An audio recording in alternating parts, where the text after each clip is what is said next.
Friends, ఈరోజు మనం చూడబోతున్నాము టేస్టీ డిలీషియస్ అండ్ చాలా ఈజీ కేక్. అదేంటంటే honey cake.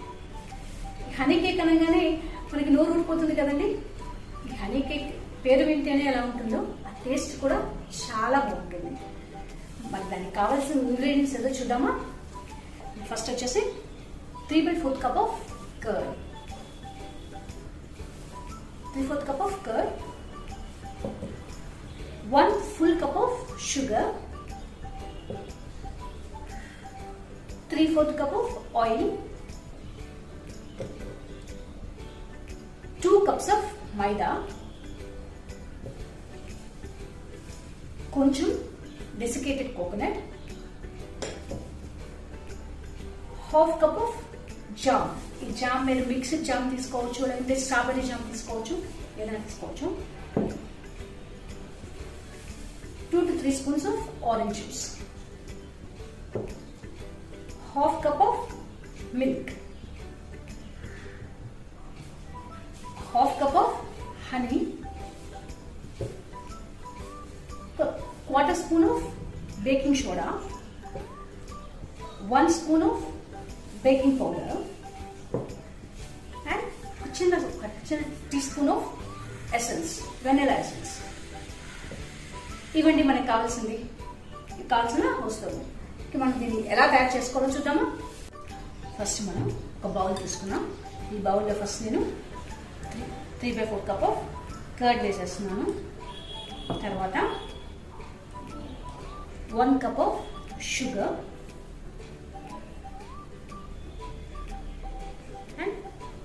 3/4 cup of oil. ఇవన్నీ వేసిన తర్వాత మంచిగా ఒక 4 to 5 minutes మంచిగా మిక్స్ చేసుకుందామండి. ఎందుకంటే ఈ షుగర్ అంతా మెల్ట్ అవ్వాలి కదా. షుగర్ మెల్ట్ అయ్యి ఈ కర్డ్, షుగర్, ఆయిల్ అన్నీ బాగా మిక్స్ అవ్వాలి. 5 minutes మనం మంచిగా మిక్స్ చేసుకుందాం.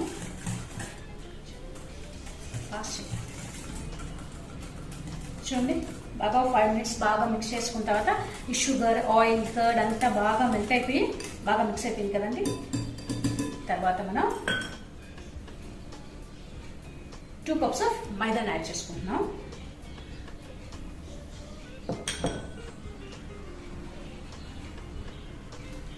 హలో, ఒక 1/4 spoon baking powder, baking soda అని చెప్పాను కదా, అది 1 స్పూన్ బేకింగ్ పౌడర్,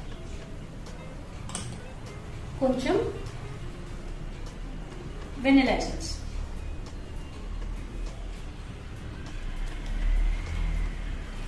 ఇవన్నీ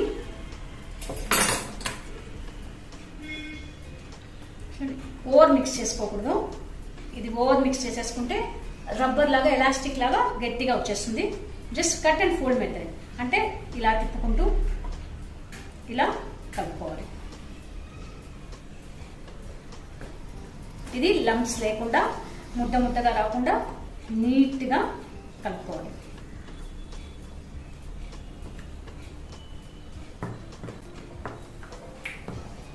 ఇప్పుడు మనం 1/2 cup ఆఫ్ మిల్క్ అన్నాం కదా, ఇది ఒకేసారి పోసుకోకుండా కొంచెం కొంచెంగా వేసుకొని చూద్దాం.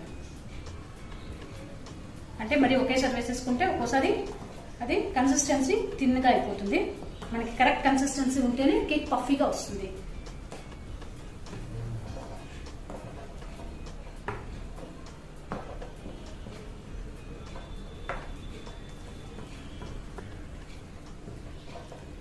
కొంచెం థిక్గా ఉంది కదా, ఇంకొంచెం మిల్క్ వేసుకొని మిక్స్ చేసుకుందాం.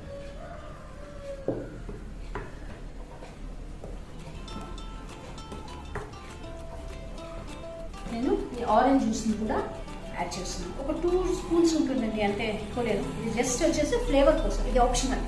ఇది కావాలంటే యాడ్ చేసుకోవచ్చు, లేకుంటే అవాయిడ్ చేసుకోవచ్చు. నేను మంచి ఫ్లేవర్ వస్తుంది ఈ ఆరెంజ్ జ్యూస్ అనేసి నేను యాడ్ చేశాను. ఇది మనం బాగా మిక్స్ చేసుకున్నాం కదా, మరి కేక్ మౌల్డ్లో పోసుకున్నాము. ఫస్ట్ మనం కేక్ మౌల్డ్ని నీట్గా ఆయిల్ స్ప్రెడ్ చేసుకున్నాము.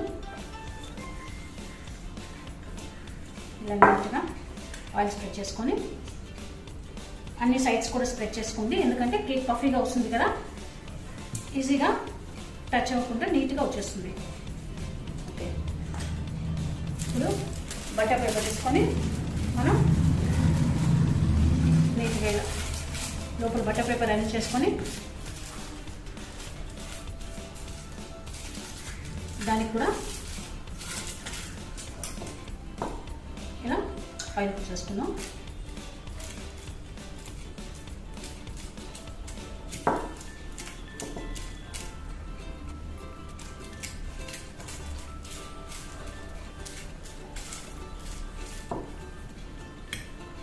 ఇప్పుడు ఇదంతా దీంట్లోకి మిక్చర్ అంతా ఈ కేక్ మోల్డ్లోకి తీసుకుందాం.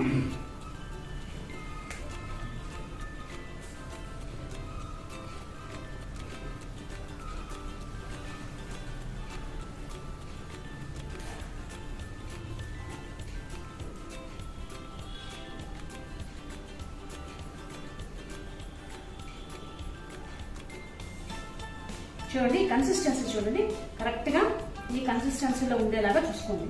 మరి లిక్విడ్గా ఉన్న ఇన్కన్సిస్టెన్సీ వచ్చేసిన మీకు కేక్ అణిగిపోతుంది, పఫీగా రాదు. మరి థిక్గా ఉన్న అది వచ్చేసి ముద్దగా వచ్చేస్తుంది.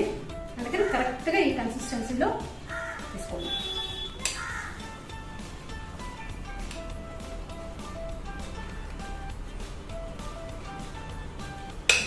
ఇప్పుడు దీన్ని బబుల్స్ లేకుండా అన్ని సైడ్స్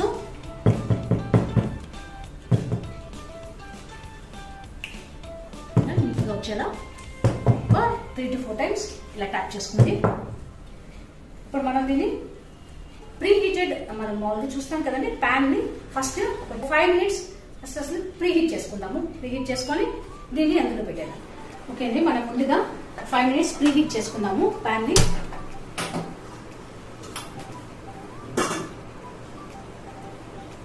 ఈ 5 minutes ప్రీ హీట్ చేసుకునే లోపల మనం హనీ సిరప్ తయారు చేసుకుందామా. హనీ సిరప్ తయారు చేసుకున్నాము. ఫస్ట్ ఒక ప్యాన్ తీసుకొని దీంట్లో 2 spoons ఆఫ్ షుగర్ యాడ్ చేసుకొని కొంచెం వాటర్ యాడ్ చేసుకున్నాము.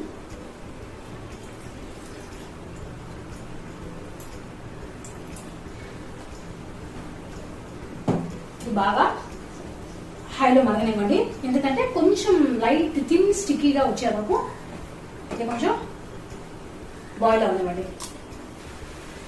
ఇలా బాగా బబుల్స్ వచ్చేలాగా కొంచెం లేబాకం అంటే కొంచెం స్టిక్కీగా వచ్చేలాగా చేసుకుందాం. చూడండి, ఇలా సిరప్ కొంచెం థిక్గా వచ్చేసింది కదా.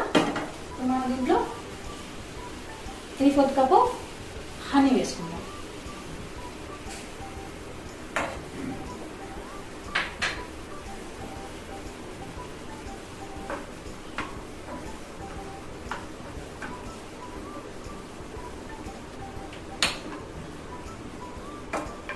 వేసేసుకొని పక్కన పెట్టేసుకున్నాం.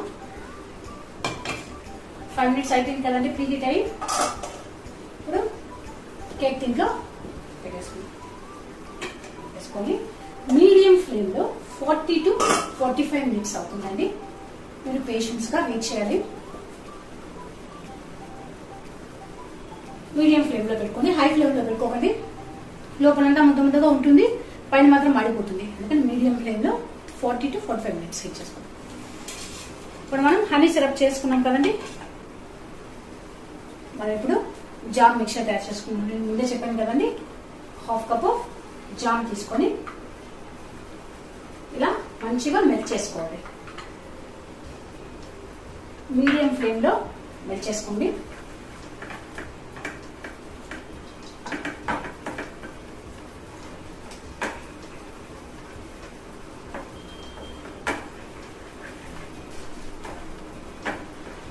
ఈ కేక్ పిల్లలు చాలా ఇష్టంగా తింటారండి, ఎందుకంటే హనీ జామ్ అంతా మిక్స్ చేసి స్వీట్గా సాఫ్ట్గా జ్యూసీగా ఉంటుంది కేక్.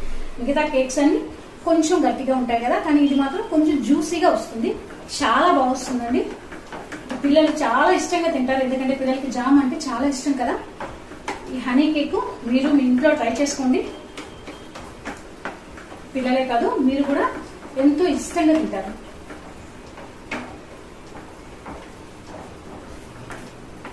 చూడండి ఇలా బాగా మెల్ట్ అయిపోయింది కదా. ఇందులో ఒక స్పూన్ హనీ యాడ్ చేసుకున్నాం.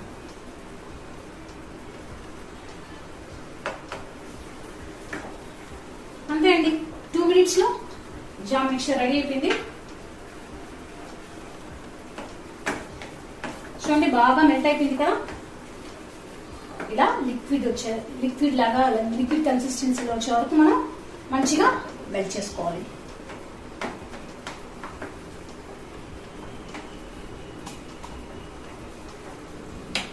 ఆఫ్ చేసుకున్నాము, పక్కన పెట్టేసుకున్నాం. కేక్ రెడీ అయిన తర్వాత ఇవి ఎలా అప్లై చేయాలో నేను చూపిస్తాను. చూడండి కేక్ ఎంత బాగా వచ్చేసింది, ఎంత పఫీగా. ఇలా గుచ్చి చూద్దాము. నీట్ గా వచ్చేసింది కదా, అంటే చాలా బాగా కుక్ అయిపోయింది. ఇప్పుడు మనం పేపర్ని రిమూవ్ చేద్దాము.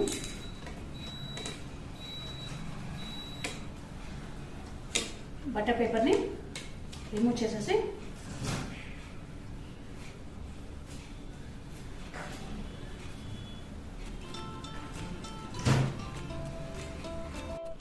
ఇది మనం సైడ్స్ తీసేసి స్క్వేర్ షేప్ లో చేసుకున్నామండి.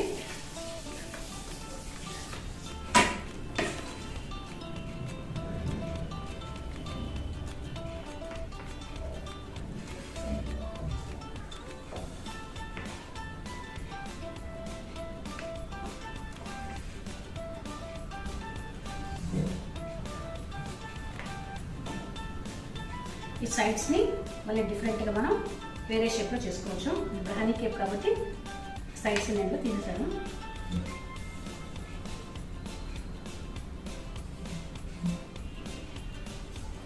చూడండి ఎంత పఫీగా, ఎంత స్పాంజీగా వచ్చేసిందో చూడండి. కేక్ చాలా సాఫ్ట్గా స్పాంజీగా ఉంది కదా. దీన్ని మనం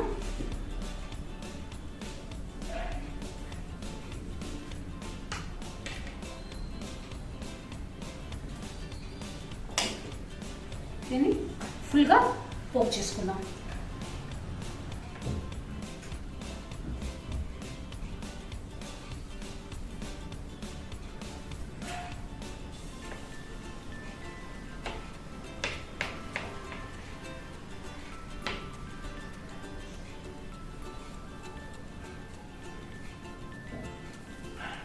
ఇలా మనం ఎందుకు పోక్ చేసుకున్నామంటే ఈ హనీ సిరప్ ఉంది కదండి, ఈ హనీ సిరప్ని దీని మీద నీట్గా అప్లై చేసేద్దాం.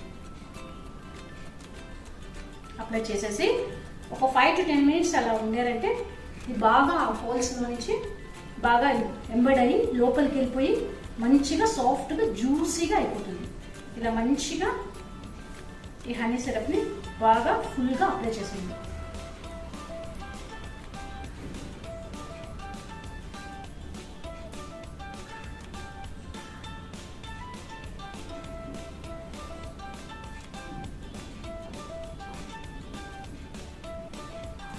ఫైవ్ మినిట్స్ ఇలా ఉండనివ్వండి.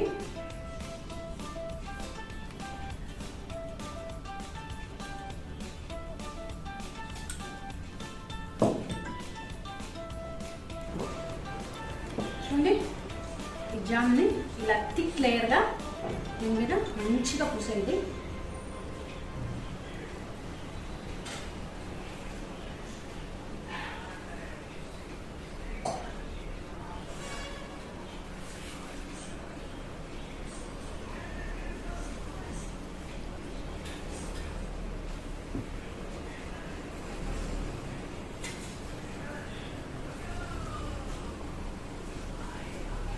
అండి ఎంతో ఇష్టమైన హనీ కేక్ ఆల్మోస్ట్ రెడీ అయిపోయింది.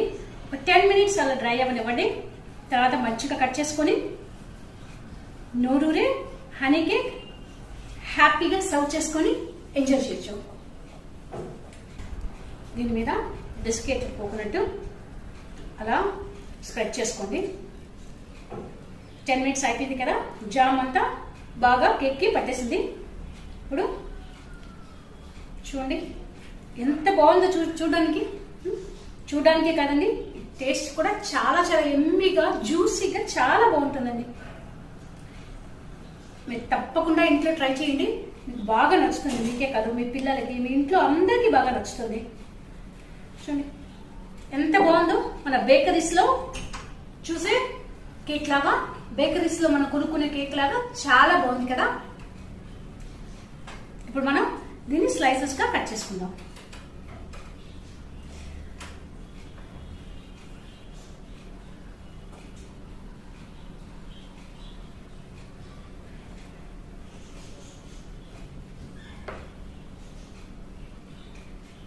చూడండి, ఈ కేక్ చూస్తుంటే మనకి బేకరీలో హనీ కేక్ చూస్తున్నంత ఫీల్ వస్తుంది కదండి.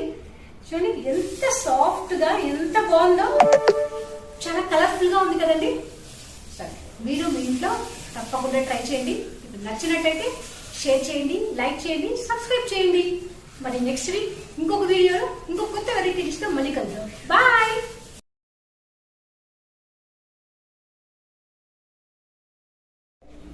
ఈ రోజు నేను చెప్పబోయే హెల్త్ టిప్ వచ్చేసి ఇమ్యూనిటీ బూస్టర్స్. అంటే ఇమ్యూనిటీని మనం ఎలా బూస్టప్ చేసుకోవాలి, దీనికి మనం ఏమేమి చేయాలి, ఏమేమి ఫుడ్ తీసుకోవాలి అనే దాని గురించి నేను చెప్పబోతున్నాను. కరెంట్గా కోవిడ్ ఉంది కదండి. కోవిడ్ వైరస్ అనే కాదండి, ఏ వైరస్ అయినా సరే, ఏ డిసీజ్ అయినా సరే, ఎటువంటి ఇన్ఫెక్షన్స్ అయినా సరే మనం టచ్ అయినప్పుడు మనం దాని నుంచి ఓవర్కమ్ అయ్యి దీంతో ఫైట్ చేసి మనం హెల్తీగా బయటపడాలంటే మనకు ముఖ్యంగా కావాల్సింది ఇమ్యూనిటీ, అంటే రెసిస్టెన్స్ పవర్. ఈ ఇమ్యూనిటీని మనం ఎలా డెవలప్ చేసుకోవాలి అంటే దీనికి కొన్ని బేసిక్ మనం పాటించాల్సిన కొన్ని విషయాలు ఉన్నాయి. అవేంటంటే ఫస్ట్ వచ్చి న్యూట్రిషియస్ ఫుడ్, ఒకటి హైడ్రేషన్, ఒకటి రెగ్యులర్ అండ్ మోడరేట్ ఎక్సర్సైజ్, ఒకటి వచ్చేసి మనం టైమ్లీ అండ్ ఎనఫ్ స్లీప్, ఇంకా మినిమైజింగ్ స్ట్రెస్, ఇంకా వచ్చేసి హైజీనిక్ ఎన్విరాన్మెంట్. ఇవన్నీ ఒక బేసిక్ స్టెప్స్ మన ఇమ్యూనిటీని ఇంప్రూవ్ చేసుకునేదానికి. న్యూట్రిషియస్ ఫుడ్ అంటే మనకి మెయిన్గా ఇమ్యూనిటీ దొరికే వైటమిన్స్ వచ్చేసి vitamin C, B6 and E. వీటిల్లో మనకి ఇమ్యూనిటీ బూస్టప్ చేసే చాలా ఎక్కువ పోషకాలు ఈ వైటమిన్స్ లో ఉన్నాయి. మనందరికీ తెలుసు కదండి వైటమిన్ సి అంటే ఏమేమి ఫ్రూట్స్ వస్తాయి, వెజిటబుల్స్ వస్తాయి అనేది. వచ్చేసి ఆరెంజెస్, బ్లూబెర్రీస్, గ్రేప్స్, ఇంకా స్ట్రాబెర్రీస్, పియర్స్, వీటిల్లో ముఖ్యంగా బ్రొకోలీ, రెడ్ బెల్ పెప్పర్స్ అంటే రెడ్ క్యాప్సికమ్, స్పినాక్, వీటన్నిటిలోనూ విటమిన్ సి ఉంటుంది. విటమిన్ B6 ఉండే ఫ్రూట్స్ అంతా ప్రోటీన్స్ ఏంటంటే బనానాస్లో ఉంటాయి, బ్రెస్ట్ చికెన్లో ఉంటాయి, ఫిష్లో ఉంటాయి. అలాగే ఇంకా వచ్చి చిక్ పీస్ అంటే బ్లాక్ చెన్నా, పొటాటోస్, వీటన్నిటిలో B6 ఎక్కువగా ఉంటాయి. ఇవే కాకుండా జింజర్, గార్లిక్, ప్రోబయాటిక్ ఎక్కువగా ఉండే కర్డ్, యోగర్ట్, వీటిల్లో పౌల్ట్రీలో, ఇంకా వచ్చేసి కివీ ఫ్రూట్, పపాయ, వీటన్నిటిలో మనకి ఇమ్యూనిటీని ఎక్కువ బూస్టప్ చేసేవి ఉంటాయి. ఇమ్యూనిటీ ఎక్కువ మనల్ని ఇంప్రూవ్ చేస్తాయి. ఇవి మనము తీసుకోవాల్సిన ఫుడ్, చేయవలసిన యాక్టివిటీస్. మనకి ఒక 55+ ఏజ్లో ఉండేవాళ్ళు ఈ ఫుడ్స్ మీద ఎక్కువ కాన్సన్ట్రేట్ చేసి ఇవి తీసుకోవాలి. ఎందుకంటే ఆ ఏజ్లో మన ఇమ్యూనిటీ లెవెల్స్ సప్రెస్ అవుతూ వస్తుంటాయి. హైడ్రేషన్ చాలా ఇంపార్టెంట్ అండి. ఇది హైడ్రేషన్. మీరు ఏ స్కిన్ ప్రాబ్లమ్స్ వచ్చినా, హెయిర్ ప్రాబ్లమ్స్ వచ్చినా మీరు డాక్టర్ దగ్గరికి వెళ్ళినప్పుడు టేక్ లాట్స్ ఆఫ్ వాటర్ అని ప్రతి ఒక్కరు చెప్తూ ఉంటారు కదా. ఎందుకంటే మనం ఎక్కువ వాటర్ తీసుకుంటే ఆ వాటర్ ఆక్సిజన్ని అన్ని బ్లడ్ సెల్స్కి ట్రాన్స్ఫర్ చేసి మన హోల్ ఆర్గన్ సిస్టమ్స్ అంతా పర్ఫెక్ట్గా ఫంక్షన్ అయ్యేలా చూస్తాయి. అంతేకాకుండా మన బాడీలోని టాక్సిక్స్ అన్ని బయటకు వచ్చేలా చేస్తాయి. అందుకని హైడ్రేషన్ అనేది చాలా చాలా ఇంపార్టెంట్. మనం ఇప్పటి వరకు మన ఇమ్యూనిటీని ఎలా బూస్టప్ చేయాలో చూసుకున్నాం కదండి. అంతేకాకుండా ఇమ్యూనిటీని సప్రెస్ చేసేవి కొన్ని ఉంటాయి. అంటే మనం అవాయిడ్ చేయాల్సినవి, మనం చేయకూడనివి కొన్ని ఉన్నాయి. అవేంటంటే drinking, smoking, multiple times of coffee, 1-2 సార్లు అయితే పర్లేదు, ఎక్కువ సార్లు కాఫీ తాగడం వల్ల ఏమవుతుందంటే మన ఇమ్యూనిటీ సప్రెస్ అవుతూ వస్తుంది. అంతేకాకుండా మన బయట food, packaged food, salty foods అంటే ఫాస్ట్ ఫుడ్స్, ఇటువంటివి ఫ్రైడ్ ఐటమ్స్, ప్యాస్ట్రీస్ ఎక్కువగా, ఇంకా సాస్లో, ఇటువంటివి మనము ఎంత ఎక్కువ అవాయిడ్ చేస్తే అంత మంచిది. అది మన ఇమ్యూనిటీని సప్రెస్ చేయకుండా మనం కాపాడుకోవచ్చు. ఇవ్వండి, మంచి హెల్దీ న్యూట్రిషియస్ ఫుడ్ తీసుకుంటూ, మీ బాడీని మీరు హైడ్రేట్ చేసుకుంటూ, రెగ్యులర్ ఎక్సర్సైజ్ చేసుకుంటూ, మంచిగా 7 to 8 అవర్స్ స్లీప్ తీసుకుంటూ హ్యాపీగా, హెల్దీగా మీ లైఫ్ని చూసుకోండి. ఇంతేనండి ఇవాళ నేను మీకు చెప్పే హెల్త్ టిప్. సో నెక్స్ట్ వీడియోలో మనం ఇంకొక మంచి హెల్తీ టిప్లో కలుస్తాం. So take healthy food, stay safety and stay healthy. Okay అండి, బాయ్.